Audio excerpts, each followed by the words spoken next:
the company is absolutely safe in the hands of Mr. K.V. Kamath, an able board, and Dr. Vishal Sikka. I think he has brought a sense of positivism, a sense of confidence, a sense of will-do. I get advice from them all the time, and they are. I feel it is a unique privilege to take it to this to a next level.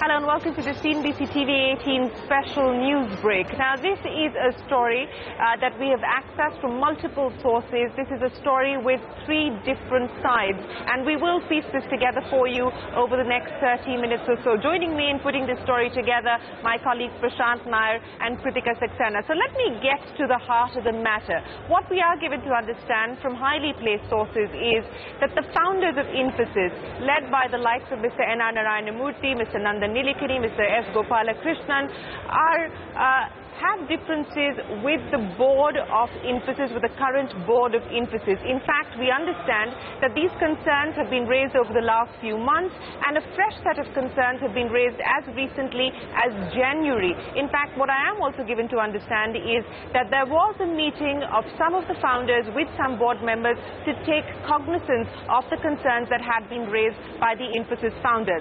Now, this is what I am given to understand is that the founders have raised concerns on governance issues. The founders in a letter to the board have suggested that there should be certain things that should be done to improve board governance at Infosys. As I pointed out, a few Infosys founders did engage with some board members in January. The founders have also suggested bringing in value-based people.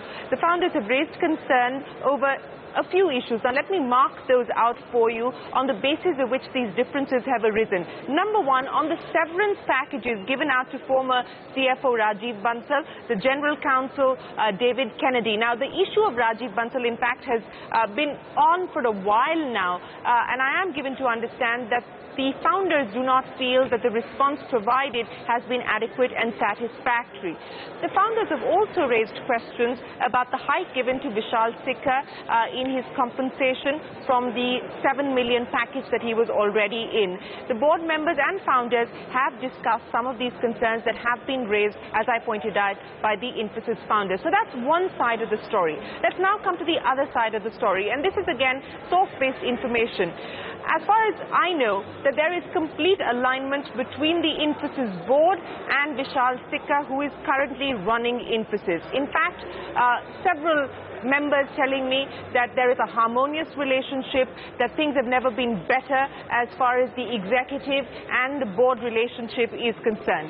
On the specific concerns that have been raised by the Infosys founders, let me start by talking about the severance package for Rajiv Bansal, which, as I pointed out, was an issue that dates back several months, and in fact a detailed clarification after a detailed investigation was put forward by the Infosys board.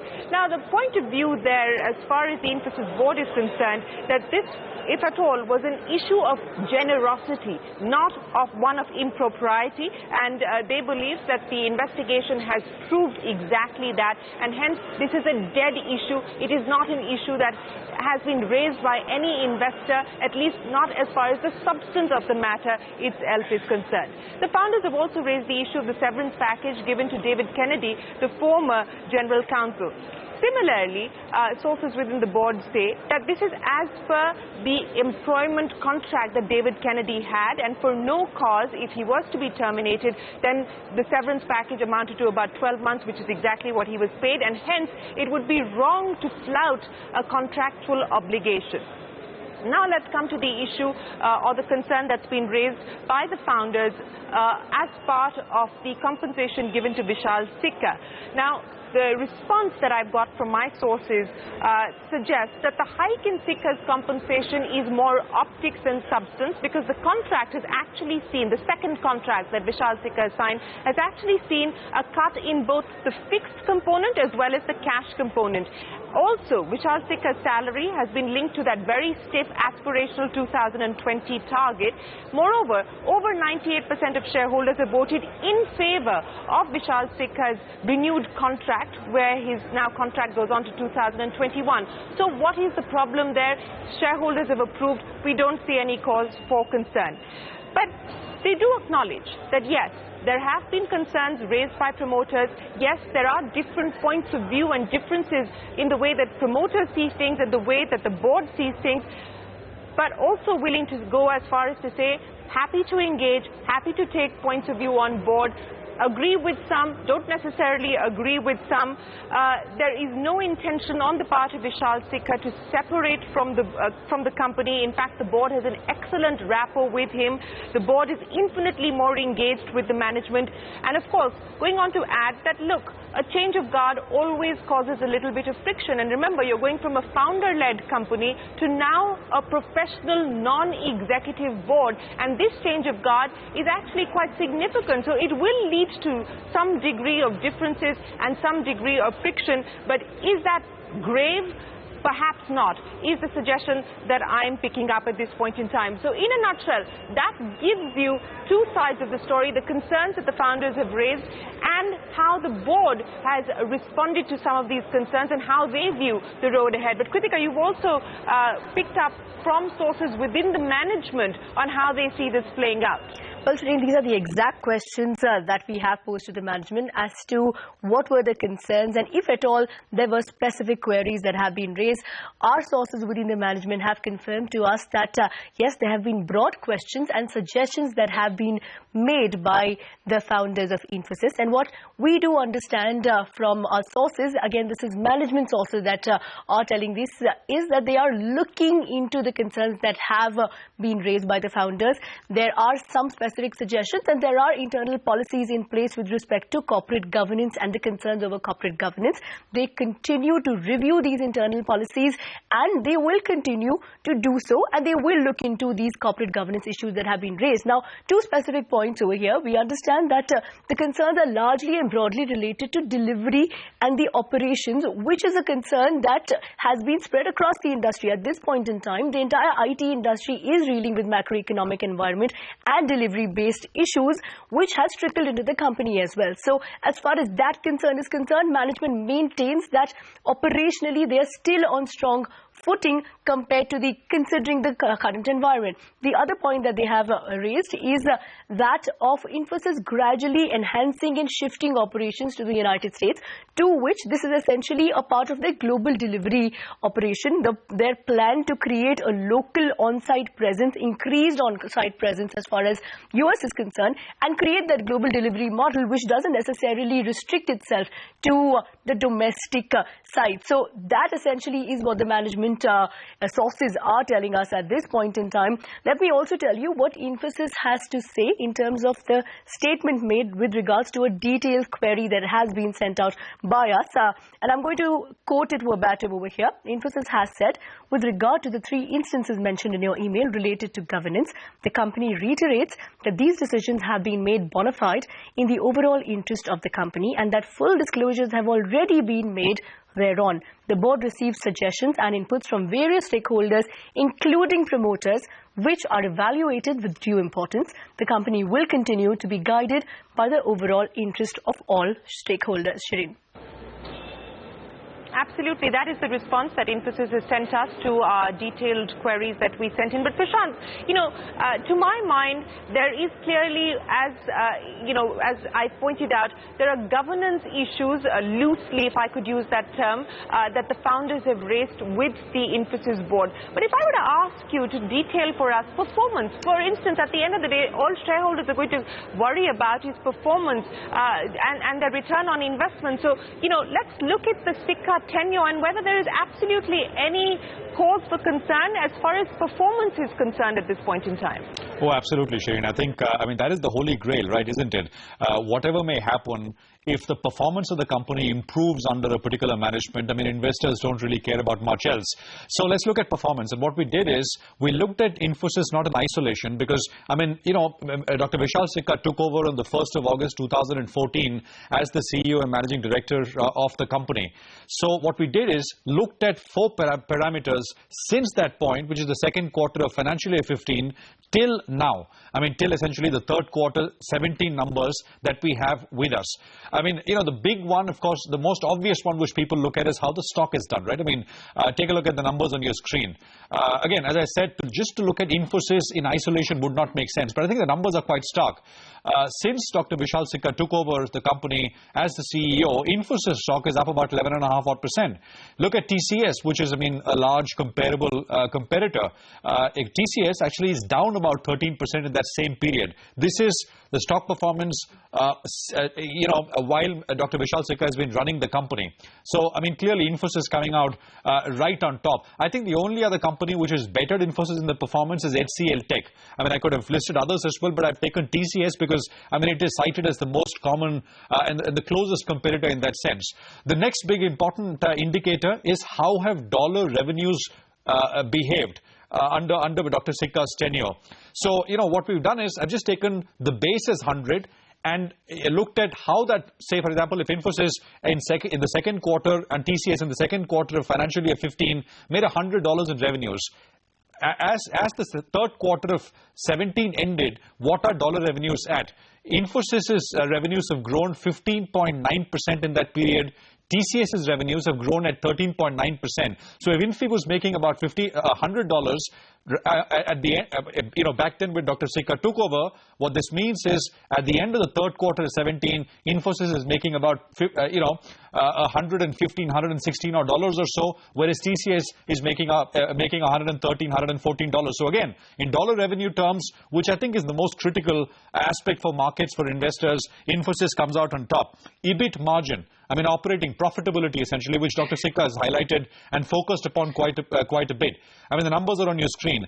Infi margins are down 40 basis points through this period, down 40 basis points under Dr. Sikka's tenure, but look at TCS. TCS margins are down 110 basis points. So I think this goes back to the point which Ritika was making, that and the reference she was making to the statement from the company, which is the economic environment, the operating environment has been tough for everyone, so to speak. And Infi actually, some of these numbers indicate has done better. The other number is revenue productivity per employee. So to do this, what we did is basically took revenues, when Dr. Sikka took over, and just divided that by the average employees over 2 quarters. I mean, that quarter and the quarter before that. I mean, just to kind of normalize the base, the denominator. The numbers are on your screen. Revenue per employee for Infosys in that period has gone down 5.2%. But again, I think the important thing is to benchmark it to the industry. In this case, I've done this with TCS. TCS's revenue per employee has actually gone down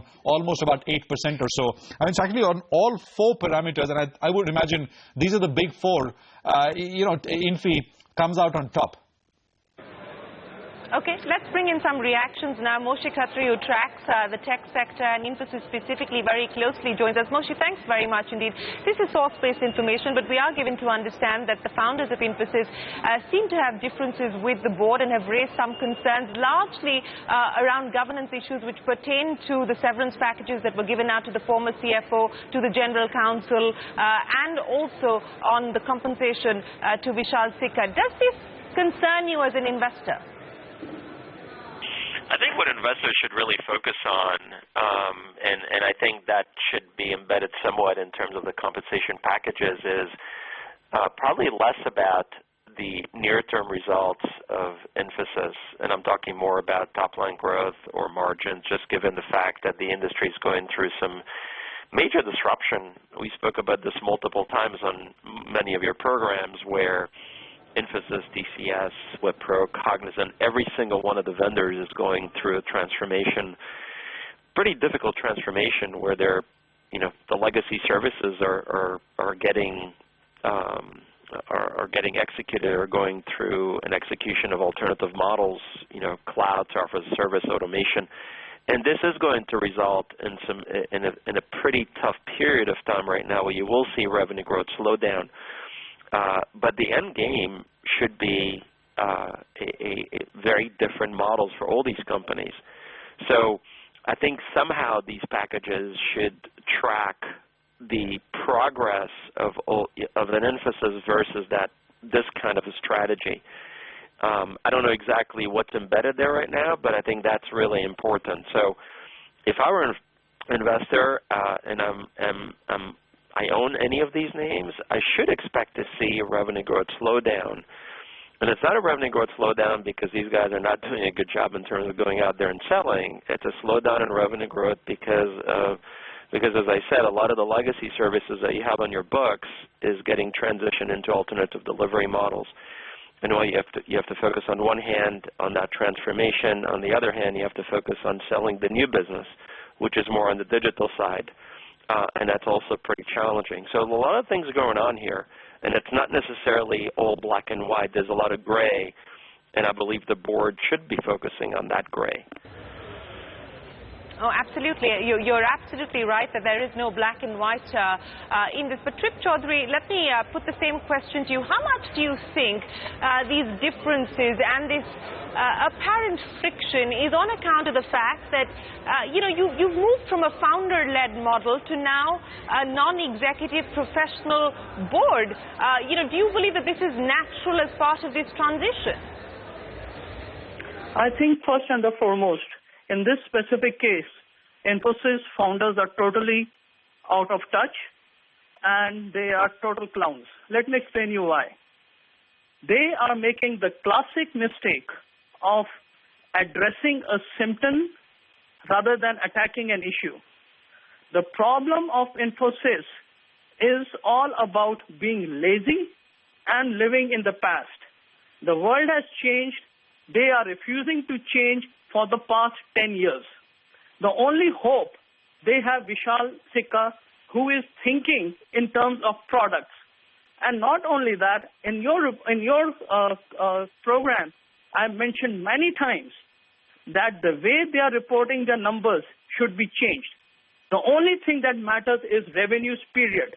The more you talk about offshoring, the more you talk about onshoring, the more you talk about people, the more headwinds you are going to get. Yesterday's story cannot be pulled forward. Secondly, the priorities of founders are also out of touch. In current situation, the priorities of the company have to be India first, employees second, shareholders can be third. Why? If you're optimizing the shareholders, India is going to lose 60% of IT sector. Unemployment will go high, and India will go back to the dark ages of 1980s. So it's very serious that the company gets its priorities right. And finally, the compensation of each and every board of directors should be $1. Executive team, $1. Why? Because the work they are doing is totally useless. Thirdly, dividend should be stopped. The amount of money they are paying on the dividends does not improve the employment. The employment of the Indians. The clamor on the last street is that you should actually hike dividend. You should even look at the possibility of a buyback and so on and so forth. Moshe, I want you to respond to what you've just heard. There is some truth to the fact that, yes, there has been disruption. Should Indian industry have been faster in adapting to those changes and so on and so forth? But from an investor's perspective, as you look at the road ahead, what should the priorities be? And what should the focus of the board be?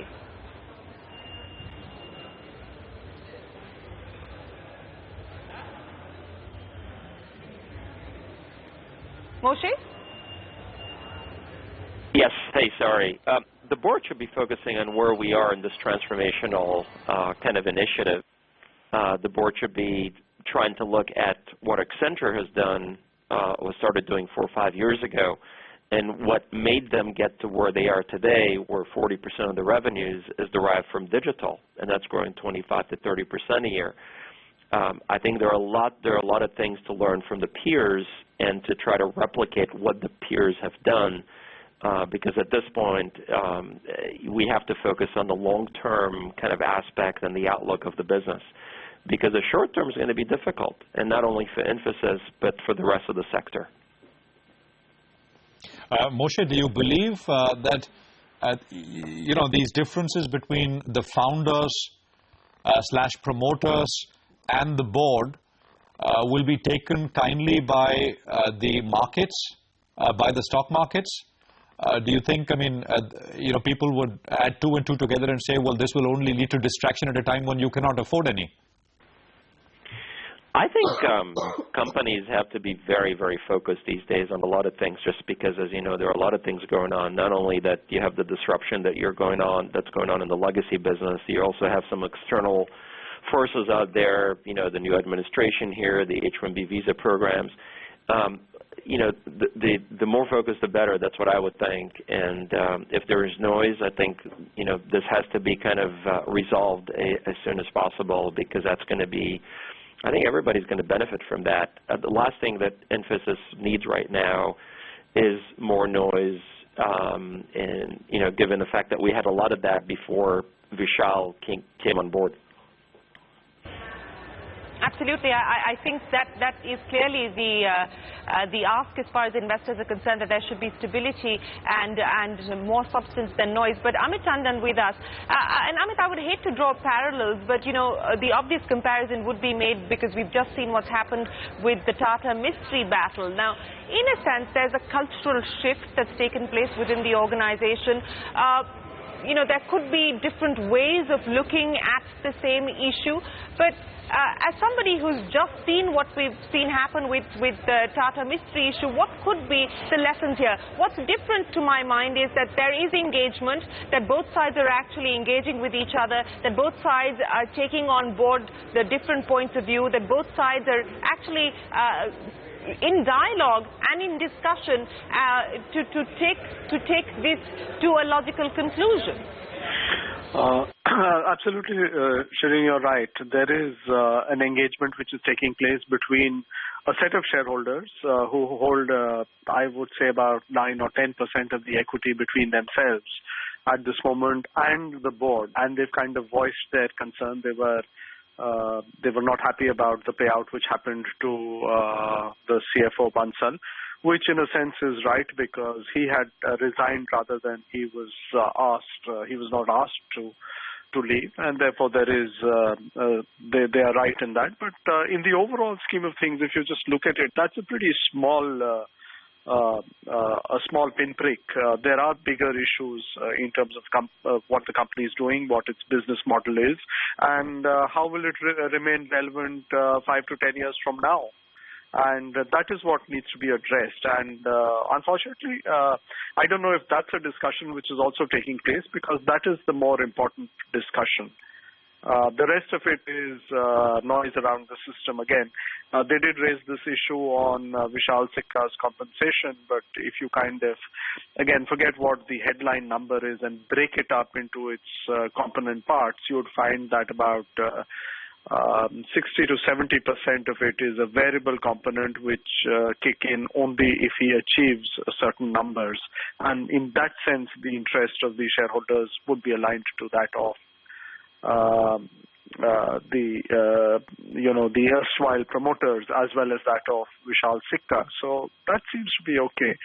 But I think you need a greater discussion, and I'm not sure whether it needs to take place in media about what the business strategy is and how the company is repositioning itself. And there are, as was just pointed out, models like what Accenture has done and what Capgemini is doing and some of the others. And I would disagree as regards dividend, because I think if you kind of look at all the Indian IT companies, they have tended to hoard cash. And all along they've been saying that what if there is an acquisition, but look, at the end of the day, the acquisition could be made by using stock as currency. You really don't need that amount of cash sitting on the balance sheet. And whether they give it out as dividends, whether they deploy it cleverly in terms of acquisitions in the digital and cloud spaces. Again, not something for me to comment on. The board and the management is best placed to do so. But in the absence of any clear use of cash, I think it should go out and go back to shareholders to whom it belongs, whether it is by way of dividend or whether they decide to do a buyback. Again, that's something which can be left to the board at this stage. Sure. I understand that that could perhaps be one of the options that is being considered at this point in time. Gentlemen, appreciate you joining us here on CNBC TV 18. As I pointed out, this is source-based information that we've gathered, that the differences have increased and concerns have been raised as recently as January, and a meeting has taken place. Discussions have happened on the road ahead. The good news is that they're talking to each other. The good news is that feedback at this point in time is flowing back and forth. We hope that it will resolve. But, as I pointed out, some of these issues are not new issues. For instance, the issue of Rajiv Bansal's severance package or even the compensation issue have been raised in the last few months. So when I had an opportunity to talk to Vishal Sikka some time ago, I had raised this question on whether there was any hint of dissatisfaction at the end of the founders in the way that Infosys was doing things. Here's Vishal's response. I'm sure there are very good reasons for whatever is going on there. And no, I was not asking you to comment on what's happening at the Tatas, but I was asking you to comment on what, for instance, again, and these are media reports of the manner in which Rajiv Bansal's severance package has abruptly been halted. And I know that Mr. Seshasai has come out and said that there was a probe and there's no wrongdoing and so on and so forth. But is this in a sense a cultural issue here? Probably. See, that is a board matter, Shireen, and Rajiv was a great colleague. Things didn't work out. He left with a severance. The severance was, perhaps in retrospect, it was high. It doesn't matter. It is something that we have moved on it's something from our past. The work that we are trying to do of transforming ourselves from a culture of delivering things based on cost to delivering things based on value, of innovating. I met Mr. Murthy recently and he talked about this. He said, Vishal, what you are trying to do is go from reactive problem solving to proactive problem finding. And I said, Mr. Murthy, that is such a great, succinct way to characterize what I'm trying to do. Can I use that line? And he said, of course you can. That transformation is a massive transformation. It is way more difficult than it looks. And I'm trying to get this transformation done in incredibly difficult circumstances. For me to focus on, media reports on frivolous matters like this would just be a waste of my time and a disservice to the shareholders. Well, that's what Vishal Sikka had to say to me in an interview a while back when I asked him specifically about some of these issues being raised by the founders. As I pointed out, we are given to understand that there has been a meeting, a discussion and an exchange of emails as recently as January. I am given to understand that the board has decided to take some of those suggestions on board. What it means when the founders say bring some value-based people on board is a question mark at this point in time, but this is a story that we will be tracking. But for now, many thanks to our panelists for joining us here.